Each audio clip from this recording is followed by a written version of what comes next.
ओम श्री गणेशाय नमः। ओम नमो भगवते वासुदेवाय। हरे कृष्णा कृष्ण कृष्णा हरे हरे, हरे राम राम राम हरे हरे। तव्हां सभिनी हरि भक्तन के नमस्ते। प्यारा भक्तों, ही कथा पाण गुरु कृपा सां हासिल करे रहिया आहियूं। श्री गणपति सरस्वती जो दरे ध्यान करियां थो मां भागवत महापुराण जो बयान, जंहिंमें व्यासदेव ऐं सुखदेव जी कयो आहे श्री कृष्ण लीला जो गुणगान। सभई चयो जय भागवत महापुराण। श्रोता परीक्षित जहिड़ा हुजनि त गुरु ॾिए गंगा ज्ञान। टे स्कंद में सुखदेव जी कयो क्रियात्मक ज्ञान जो बयान। सभई चयो जय श्री कृष्ण।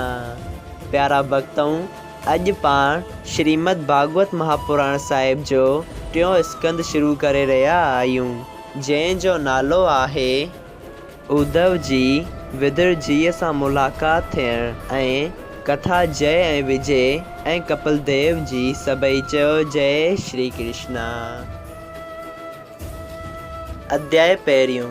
श्री कृष्ण भगवान जो राजा युधिष्ठिर खे सम्झाइण त युधिष्ठिर खे उन जो हक़ ॾे। श्री सुखदेव जी महाराज चयो त ए राजा, जेका ॻाल्हि तो मूंखां पुछी हुई तंहिं साॻी ॻाल्हि जो जवाबु श्री नारायण जी लक्ष्मीअ खे ॾिनो हो ऐं लक्ष्मी जी शेषनाग जीअ खे ॿुधायो ऐं शेषनाग जी वात्सायन रखेश्वर खे ऐं वात्सायन रखेश्वर मैत्री रखेश्वर खे ॿुधायो। मैत्री रखेश्वर विदुर जी खे ॿुधायो हो। एतिरी कथा ॿुधी राजा परीक्षित पुछियो त हे स्वामी, विदुर जी ऐं मैत्री रखेश्वर जी कहिड़े हंधि मुलाक़ात थी हुई? जीअं त उहे ॿई तमामु वॾा ज्ञानी ऐं परमेश्वर जा परम भक्त हुआ, तंहिं करे उन्हनि जे गॾिजण वक़्तु ॾाढी ख़ुशी थी हूंदी। उन जो हाल बि कृपा करे ॿुधायो।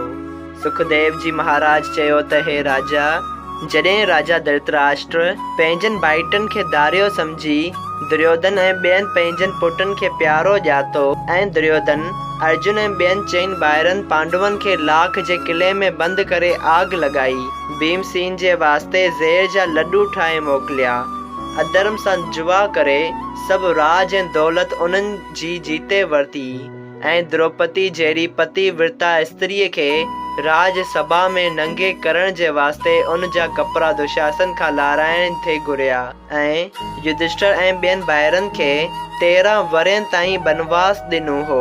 तॾहिं श्री कृष्ण भगवान जे रक्षा करण सां सभु कंहिं दफ़ा उन्हनि जा प्राण पए बचिया ऐं बनवास पूरो करे जॾहिं युधिष्ठिर ऐं ॿिया वरी मोटी आया, तॾहिं बि उन्हनि जो हिस्सो राजा दुर्योधन न थे ॾिनो। उन करे श्री कृष्ण जी कृपाचार्य विदुर ऐं ॿियनि सभिनी खे धृतराष्ट्र घुरायो हो, जे कौरवनि ऐं पांडवनि जे झेरे निबेरण वास्ते पेज थी राजा दुर्योधन जी सभा में विया।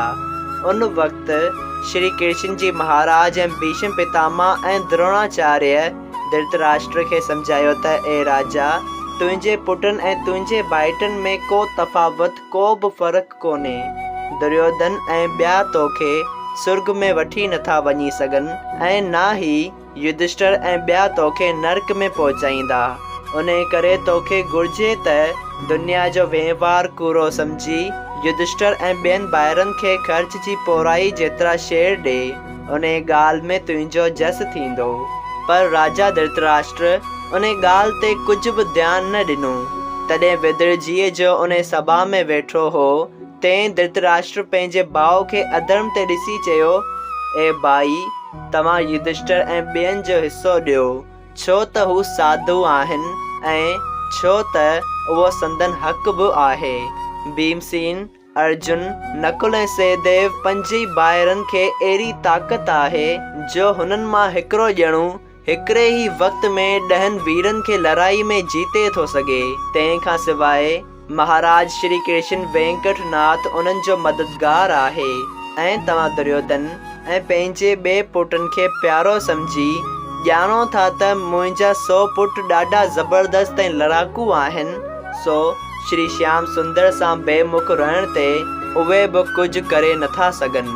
उन अधर्म करे तव्हांजी दौलत ऐं धर्म ॿई हलिया वेंदा ऐं दुर्योधन तव्हांजो पुटु जो श्री कृष्ण भॻवान जीअं सां दुश्मनी रखंदो आहे उन सां मोहबत करण ऐं उन जो चयो मञण में अमी पंहिंजे वास्ते चङाई न सम्झो। सभई चओ जय श्री कृष्णा।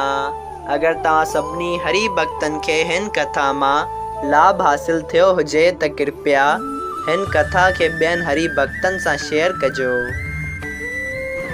जय सिया राम। राधे राधे।